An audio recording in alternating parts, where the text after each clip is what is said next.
จ้าหน้าที่เวียดนามได้บุกทลายโรงงานผลิตปืนเถื่อนขนาดใหญ่ซึ่งมีการขายภายในประเทศและส่งออกไปยังประเทศเพื่อนบ้าน Time to share สัมผัสการเดินทางแบบใหม่ไปกับmigula.com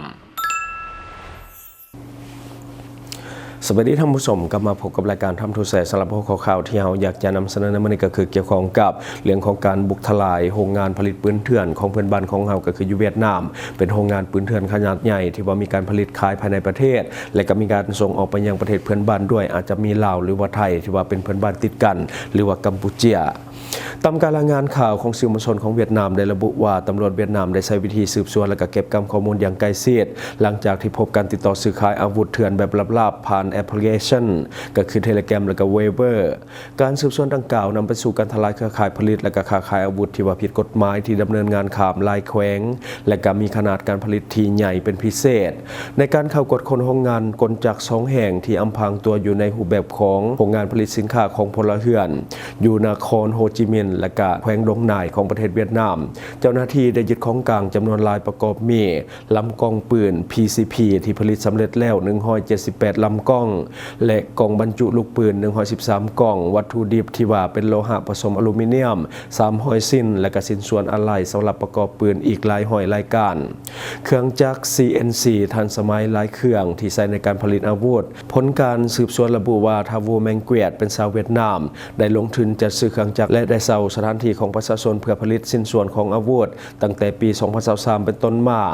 สินค้าที่ผลิตได้ถูกจำหน่ายให้กับลูกค้าทั้งภายในเวียดนามและก็ต่างประเทศเป็นต้นแม่นเพื่อนบ้านมีจำนวนคำสั่งซื้อสูงถึงหลายพันรายการในปัจจุบัน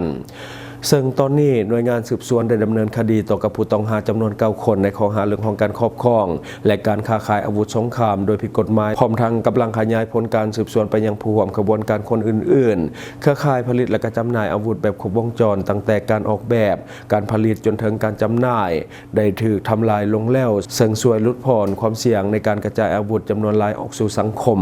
อันนี้ก็คือเนื้อในของข่าวสั้นๆที่ว่าเกิดขึ้นอยู่ภายในบ้านของเฮาเห็นแบบนี้ก็รู้สึกว่าบ่แปลกใจเลยว่าเป็นอย่างอาวุธปืนเถื่อนที่ว่ามันอยู่ในสังคมทั่วไป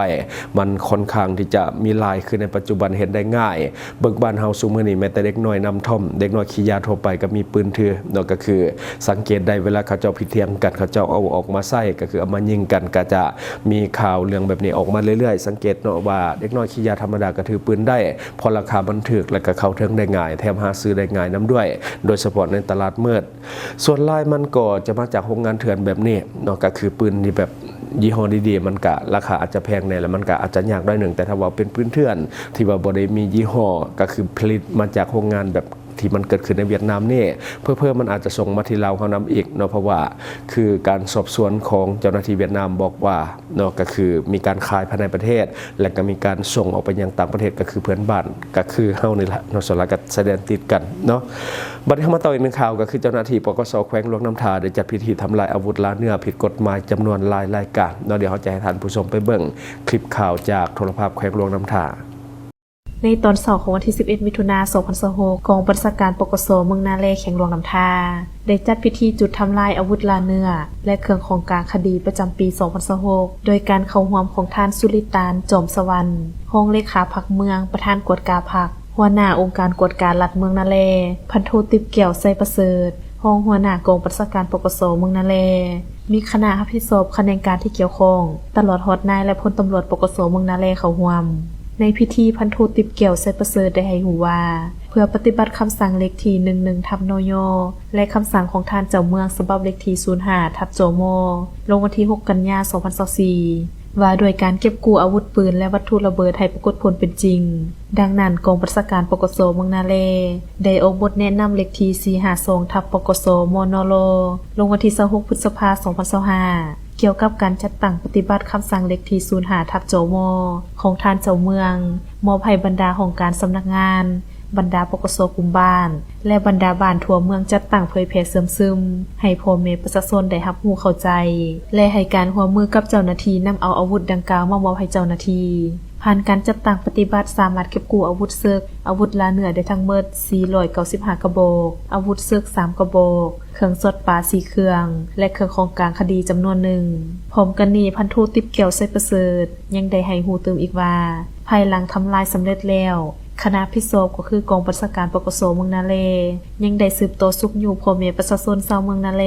ผู้มีอาวุธซึกอาวุธลาเนื้อที่มีไว้ในครอบครองให้นำเอาอาวุธดังกล่าวมามอบให้เจ้าหน้าที่เพื่อนำไปทำลายทั้งนี้ก็เพื่อเนใสเฮ็ดให้เมืองนาเลมีความสงบและมีความเป็นระเบียบเรียบร้อยโดยพื้นฐาน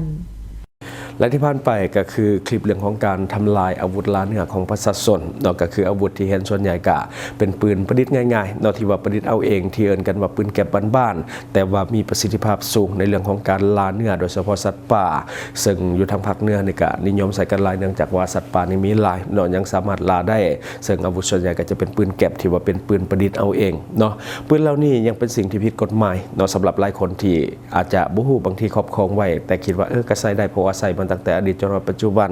แต่บอกไว้ว่าปืนพวกนี้มันเป็นสิ่งที่ผิดกฎหมายส่วนใหญ่เจ้าหน้าที่เพิ่นก็จะยึดเอาไว้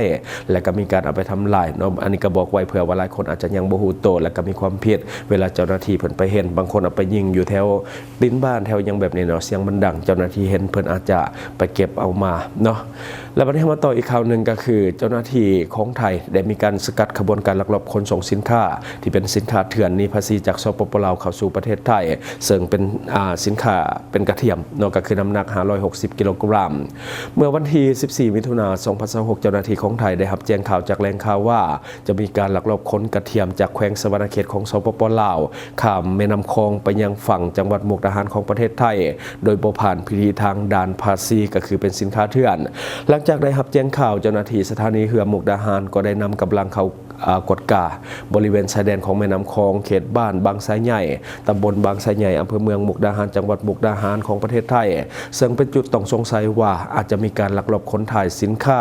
ที่เป็นสินค้าหนีภาษีเมื่อเจ้าหน้าที่ไปถึงพื้นที่พบเรือจักรที่เป็นเรือเหล็กนอกก็คือมีการติดเครื่องจักรขับเคลื่อนมาจากฝั่งสปปลาวและก็มาจอดอยู่ฝั่งไทยแคมแม่น้ำคลองจากนั้นก็มีกลุ่มคนจำนวนหลายได้ช่วยกันลำเลียงสินค้าที่เป็นกระสอบขึ้นจากเรือขึ้นไปฝั่งของประเทศไทยเมื่อเจ้าหน้าที่แสดงตัวเข้ากดกดค้นเนาะกลุ่มคนดังกล่าวก็คือได้ขับเรือหลบหนีไปและก็อาศัยความมืดความชำนาญในเส้นทางหลบหนีไปได้อย่างว่องไวจากการตรวจสอบพื้นที่เกิดเหตุกระพบกระเทียมแห้งเนาะก็คือบรรจุในกระสอบจำนวน28กระสอบน้ำหนักรวมกันประมาณ560กิโลกรัมนอกจากนี้ก็ยังพบเรือจักรที่เป็นเรือเหล็ก1ลำที่ใส่เป็นพาหนะในการลักลอบขนสินค้าจากนั้นเจ้าหน้าที่จึงได้ยึดกระเทียมของกลางทั้งหมดและก็เรือที่ใส่ในการก่อเหตุพร้อมนำส่งกลับไปให้สถานีเรือมุกดาหารเพื่อดำเนินตามขั้นตอนของกฎหมายและก็ส่งมอบให้หน่วยงานที่เกี่ยวข้องดำเนินคดีตามกฎหมายภาษีและก็กฎหมายอื่นๆที่เกี่ยวข้องต่อไป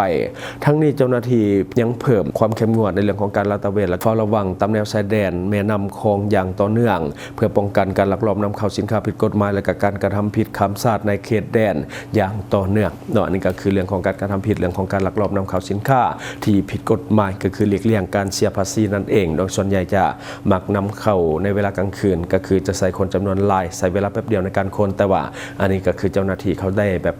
ได้บอแซมาก่อนก็เลยว่ายังคนบ่แล้วเถอะเนาะที่จริงสินค้าบ่ได้หลาย26กระสอบเนาะใช้เวลาคนแป๊บเดียวน่าจะสำเร็จแต่ว่าอันนี้เจ้าหน้าที่เพิ่นฮู้ก่อนก็เลยว่าเขามาเนาะอันนี้ก็จบไปสำหรับเรื่องของข่าวเฮาขอฝากเนาะสำหรับท่านใดที่ว่ากำลังอยากจะเข้ามาท่องเที่ยวในสปปลาวในปัจจุบันแต่ว่ายังบ่มีข้อมูลซึ่งว่าการมีข้อมูลล่วงหน้าคือวิธีการป้องกันเรื่องการถูกเอาเปรียบจากมิจฉาชีพอย่าลืมเข้าไปศึกษาข้อมูลล่วงหน้าได้ที่เว็บไซต์ mikula.com ซึ่งท่านจะ